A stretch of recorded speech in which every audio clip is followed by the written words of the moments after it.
और बेहद अहम खबर उत्तर प्रदेश से, जहां पर उमेश पाल शूटआउट केस में पुलिस का एक्शन लगातार जारी है। हत्याकांड के एक और आरोपी उस्मान चौधरी को पुलिस ने एनकाउंटर में मार गिराया है। जी हां, बताया जा रहा है कि उमेश को पहली गोली उस्मान ने ही मारी थी। उस्मान के साथ पुलिस की मुठभेड़ प्रयागराज के कौंधियारी इलाके में हुई और इस दौरान उसे अस्पताल ले जाया गया। हालांकि रास्ते में ही उस्मान की मौत हो गई। बताया जा रहा है कि विजय कुमार ने कुछ सालों पहले धर्म परिवर्तन किया था और वो उस्मान बन गया था।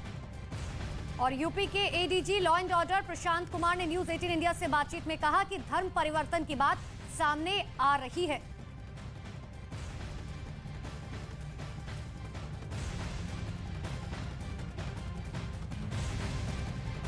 और प्रयागराज से हमारे सहयोगी इस वक्त हमसे सीधे जुड़ रहे हैं। जिस तरह का एडीजी का बयान है, क्या उसके बाद कोई और नई चीज सामने आ रही है?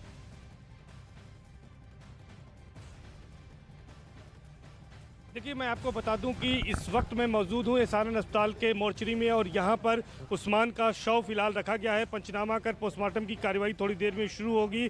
लेकिन बड़ी कामयाबी है, आज उमेश पाल शूटआउट कांड का 11वां दिन है और ये दूसरा इनकाउंटर प्रयागराज पुलिस ने किया है, क्राइम ब्रांच ने किया है। पहला इनकाउंटर अरबाज का हुआ था, जो क्रेटा कार का चालक था और शूटकांड में शामिल था। 27 फरवरी को धूमनगंज थाना क्षेत्र के नेहरू पार्क में उसका इनकाउंटर किया गया था और दूसरा इनकाउंटर आज यमुना पार इलाके के कौधियारा थाना क्षेत्र में हुआ है। अमोखर गांव में पुलिस को यह इनपुट मिला था कि उस्मान, जो कि पहली गोली उमेश पाल पर उसने ही चलाई थी, वो कौधियारा थाना क्षेत्र में मौजूद है, उसी थाना क्षेत्र का रहने वाला था और अपराधी किस्म का था। और अतीक अहमद की जो गैंग है, रजिस्टर्ड गैंग है IS 227, उसका वो सक्रिय मेंबर था और शार्प शूटर कहा जाता है अतीक अहमद का।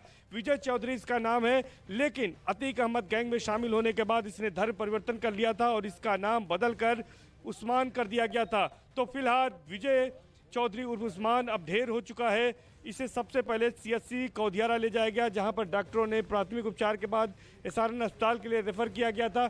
7:48 पर यहां पर 108 एम्बुलेंस के जरिए यहां पर लाया गया, जहां पर ट्रामा सेंटर में डॉक्टरों ने उसे मृत घोषित कर दिया, जिसके बाद बॉडी को इसी मोर्चरी में रखा गया है और अब यहां पर पोस्टमार्टम की तैयारी की जा रही है।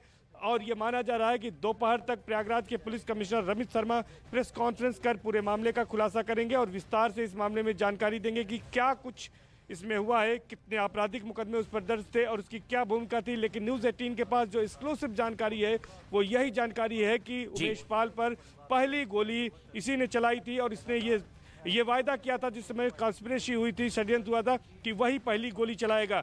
तो यानी कि अब और ये बड़ी जानकारी सर्वेश आप दे रहे हैं कि पहली गोली चलाने वाला शख्स भी यही था जो शूटआउट में मारा गया है, उस्मान जिसका नाम है, और पहली गोली उमेश पाल पर चलाने वाला यही शख्स था। लेकिन उमेश पाल हत्याकांड में यूपी पुलिस का ताबड़तोड़ एक्शन अब भी लगातार जारी दिखाई दे रहा है। 27 फरवरी को यूपी पुलिस के साथ मुठभेड़ में हत्याकांड का एक आरोपी अरबाज मारा गया था। जबकि देखिए, आज की बात करें यानी कि 6 मार्च को एक और आरोपी उस्मान भी एनकाउंटर में मारा गया। दरअसल उस्मान पर ही उमेश पाल पर पहली गोली चलाने का आरोप था। तो 2 तस्वीरें आपको दिखा रहे हैं, 27 फरवरी और 6 मार्च की। तो इस केस में अब तक 2 एनकाउंटर हो चुके हैं, 2 लोगों की मौत इसमें हो चुकी है। उस्मान चौधरी मुठभेड़ में मारा गया है, आज ये मुठभेड़ हुई है। पहले इसका नाम विजय था, धर्म परिवर्तन इसने किया और अब आखिरकार माना यह जा रहा है कि उमेश पर पहली गोली इसी शख्स ने चलाई थी। और यूपी में ऑपरेशन मिट्टी में माफिया जारी है और इस बीच यूपी के डिप्टी सीएम ब्रजेश पाठक ने कहा है कि राज्य में अपराधियों को बख्शा नहीं जाएगा। साथ ही पुलिस और STF की कार्रवाई लगातार जारी रहेगी। पुलिस और STF लगातार लगी हुई है, विवेचना जारी है, धरपकड़ जारी है। और कल की जो घटना है, आप जानते हैं कि इतने दुर्दांत हत्यारे हैं कि पुलिस पर भी हमला करने से बाज नहीं आ रहे हैं और पुलिस ने जवाबी कार्रवाई में एक और अपराधी को ढेर किया है। हमारी पुलिस STF लगातार सक्रियता के साथ छापे डाल रही है, एक अपराधी को सजा मिलेगी, हमारी प्रतिबद्धता है।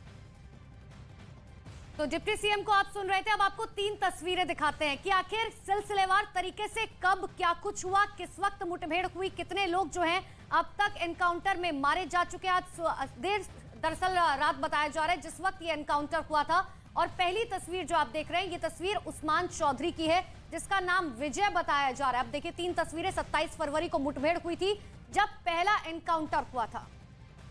और ये तस्वीरें ये बताती है कि किस तरह से यूपी पुलिस लगातार एक्शन में है, क्योंकि 27 फरवरी को एक मुठभेड़ हुई और एक आरोपी इसमें ढेर कर दिया गया था, लेकिन आज 6 तारीख को एक बार फिर से इसी तरह से एक और आरोपी का सामना हुआ है यूपी पुलिस से और एनकाउंटर में भी उसकी मौत हो गई। लेकिन एक और खास बात यह कि इसका नाम पहले विजय था, लेकिन धर्म परिवर्तन इसने किया और आज जब मुठभेड़ हुई है एनकाउंटर में वो मारा गया है।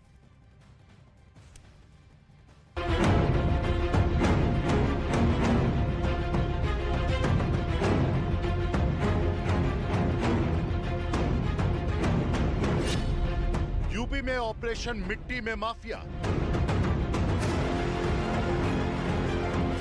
एक और शूटर का एनकाउंटर,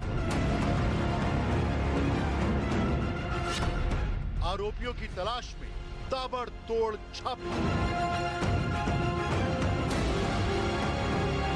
उमेश पाल हत्याकांड में यूपी पुलिस का ताबड़तोड़ एक्शन जारी है। यूपी पुलिस और एसटीएफ की टीम पिछले कई दिनों से लगातार उमेश की हत्या को अंजाम देने वाली गैंग की कमर तोड़ने में जुटी है। गैंग के शूटर अरबाज के एनकाउंटर के बाद अब शूटर उस्मान चौधरी को भी यूपी पुलिस ने मार गिराया है। बताया जा रहा है कि उस्मान ने ही उमेश पाल पर पहली गोली चलाई थी। यूपी पुलिस और एसटीएफ वारदात और आरोपियों के तार जोड़ने में कई दिनों से लगी हुई है। इस सिलसिले में यूपी पुलिस की कार्रवाई लगातार जारी है। अब प्रयागराज के कौंदियारा इलाके में पुलिस और शूटर उस्मान के बीच मुठभेड़ हुई। बताया गया कि उस्मान की ओर से पहले फायरिंग की गई थी, जिसके बाद पुलिस की जवाबी फायरिंग में उस्मान को गोली लगी। एनकाउंटर में मारे गए उस्मान के बारे में एक चौंकाने वाली बात भी सामने आई। बताया जा रहा है कि कुछ दिन पहले विजय धर्म बदलकर उस्मान बन गया था। न्यूज 18 इंडिया के साथ बातचीत में यूपी के एडीजी लॉ एंड ऑर्डर ने भी कहा कि उस्मान के धर्म परिवर्तन की बात सामने आ रही है। तो उसके घर के लोग जानते हैं, उसके गांव के लोग जानते हैं, सभी जानते हैं कि ये पहले विजय था जो बाद में उस्मान हो गया और उस कारण से ही इसने माफिया के कहने पर जघन्य हत्याकांड को अंजाम दिया और उसके बाद से ये आज ये पुलिस कार्रवाई हुई, उस दौरान ये मारा गया। इससे पहले अरबाज नाम के शूटर को भी 27 फरवरी को यूपी पुलिस ने एनकाउंटर में मार गिराया था। आरोप है कि शूट आउट वाले दिन अरबाज ही गाड़ी चला रहा था और उसने उमेश पाल पर फायरिंग भी की थी। वहीं पुलिस हत्याकांड में शामिल अतीक के बेटे असद और दूसरे शूटरों की तलाश में जुटी है। इस बीच यूपी के उप मुख्यमंत्री ब्रजेश पाठक ने कहा कि सूबे में कानून व्यवस्था बनाए रखने के लिए पुलिस की कार्रवाई जारी रहेगी। दुर्दांत हत्यारे हैं कि पुलिस पर भी हमला करने से बाज नहीं आ रहे हैं और पुलिस ने जवाबी कार्रवाई में एक और अपराधी को ढेर किया है। हमारी पुलिस एसटीएफ लगातार सक्रियता के साथ छापे डाल रही है। एक एक अपराधी को सजा मिलेगी, हमारी प्रतिबद्धता है। एनकाउंटर में मारे गए उस्मान पर 50,000 रुपए का इनाम भी घोषित था। वहीं शूटआउट में शामिल 5 दूसरे आरोपियों पर 2.5 लाख रुपए का इनाम घोषित किया गया, जिसमें अतीक अहमद के बेटे असद का भी नाम शामिल है। वहीं अतीक के करीबी और दूसरे आरोपियों की अवैध संपत्तियों पर भी प्रशासन का हथौड़ा लगातार जारी है।